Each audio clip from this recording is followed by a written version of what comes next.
India is facing a virus tsunami, a humanitarian crisis on an unimaginable scale. For the sixth day in a row, daily cases have surpassed 300,000. 2,700 people have died, and that's just the official figure. The real number is believed to be much, much higher. Hospitals are now running out of oxygen and emergency beds. We've got patients dying on floors. We've even got them dying out on the streets. Our government is now looking to send desperately needed supplies, while also considering its special cabinet today whether to stop all travel from India to prevent infections arriving in Australia. Let's discuss with Shadow Minister for Government Services, Bill Shorten, and 2GB and 4BC's Chris Smith. Nice to have both of you in. Bill, your response when you see those scenes in India, and is it time to ban all flights from the country? My first response is it's an awful time for India, and I just want to express my solidarity with all Australians of Indian descent. But it is well past time to shut our borders to flights from India. And one very good humanitarian reason to do it is if we don't have COVID here, then we can use some of our supplies, which we're not using to fight it here, to help India in India, which we should do as well. India's our friend. We should send them what we can. But time to close the borders. They should have been closed days ago. We know that they take up 40% of all quarantine cases from India, but the other side of this, Bill, is you've got more than 8,000 Aussies trying to get home, including our cricketers. Do we just leave them there?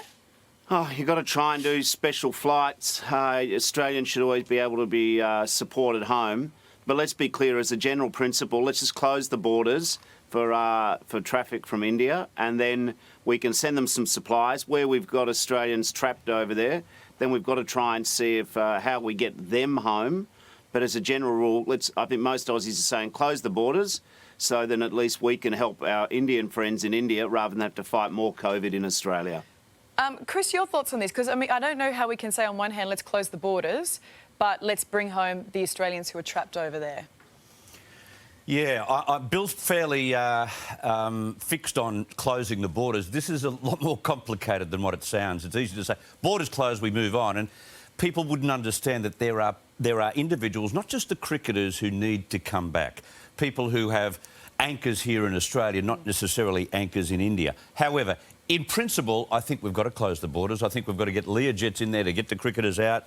That's it. They've got to get out of there. Forget about the IPL. Hang on. Are you saying we just go in, we just get the cricketers out and we leave everyone else? Well, they are representing Australia. They are there without family. They are there without connections. I doubt whether the 9,000 that are still there that want to come home don't have connections to family. I think they've probably got some support in that country, especially given the fact that they were told 13 months ago to come home and they're still there. So I think they're probably safe enough to remain in the country, surrounded by family. I don't think the cricketers can say that. I think we've got to get them out. They represented the country. But this is a terrible time, and we've got to firstly concentrate on getting our equipment over there, our hospital ICU equipment over there, because we don't have a crisis here. As you say, our hearts break for everyone in India at the moment. Cabinet is meeting today, and I'm sure we'll hear a decision on what's going to happen in regards to travel.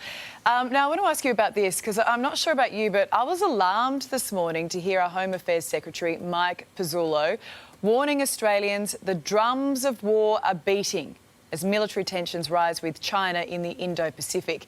There's even stronger language in his message to staff, saying Australia must be prepared to send off yet again our warriors to fight. Bill, this is one of our most powerful security leaders, using pretty strong language. Yeah, I don't understand why they're using such inflammatory language. I distinguish how we handle China from some of the sort of public language. I like what Theodore Roosevelt, the great American president, said. Walk quietly, but carry a big stick. So by all means, we need to stand up for our trade. We need to stand up for human rights. But I don't know, language like drums of war, I think that's pretty hyper excited language, and I'm not sure our senior public servants should be using that language, because I'm not sure what that actually helps except cause more anxiety.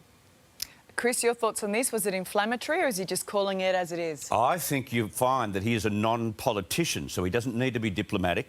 He understands the intelligence. He knows the threat. We had warships being launched only 2 days ago by China. We know that they're transferring or transforming their island territory into military installations at the same time. They are seriously, one, trying to intimidate Taiwan to roll over. Taiwan won't. China, if it wants a war, will have a war. And I like the fact that we've got a non-politician who knows the facts behind the scenes telling it like it is, because we need to wake up. This could be a war and it's on our doorstep. But he's also putting Australia front and centre when he uses language like that.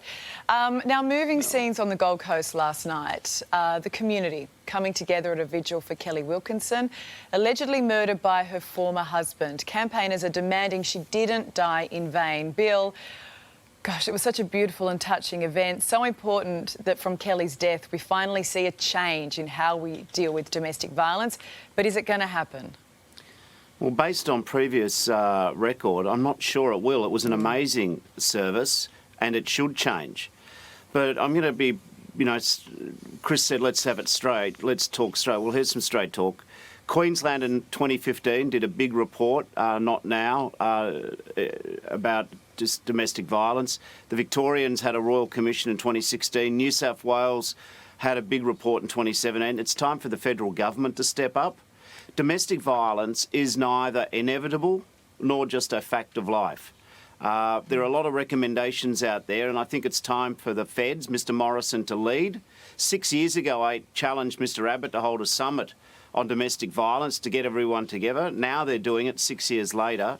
But I think they need to make clear that there's more perpetrator intervention. Women who are afraid for their kids or their own safety need to have access to some immediate funds to leave.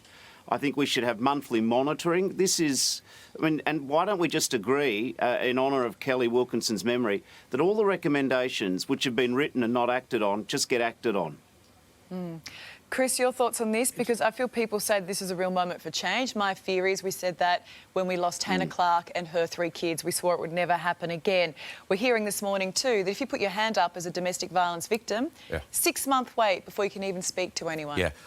I'm hearing what Bill says. He's right, but I don't think it's a federal government jurisdiction. I think it's a state government jurisdiction. But the National Cabinet can play a role here. You get the state governments in and say, police can't ignore someone knocking on their door saying, I'm going to get injured, I'm going to get hurt. They've got to have a system in place where you can take those people with support, monetary support, as Bill points out, and get them into safe places very easily. We have the situation with Kelly's case where she's gone to the cops twice and hasn't found any shelter. Like, it's just tragic. So this is National Cabinet, not just the Prime Minister. The state premiers and territory ministers need to say, we need systems in place with police and also with some of those domestic violence hubs so that people are in shelter once they fear for their lives. We've got to be able to have that automatically. We know how, to get to that moment where you're so brave to go, OK, right, I'm going to leave, I can do it now, to then have a door shut in your face and have to return. We've got to do better as a nation. Yes. We really do. Yeah. Chris and Bill, thank you both for joining us this morning. Appreciate it. Nice.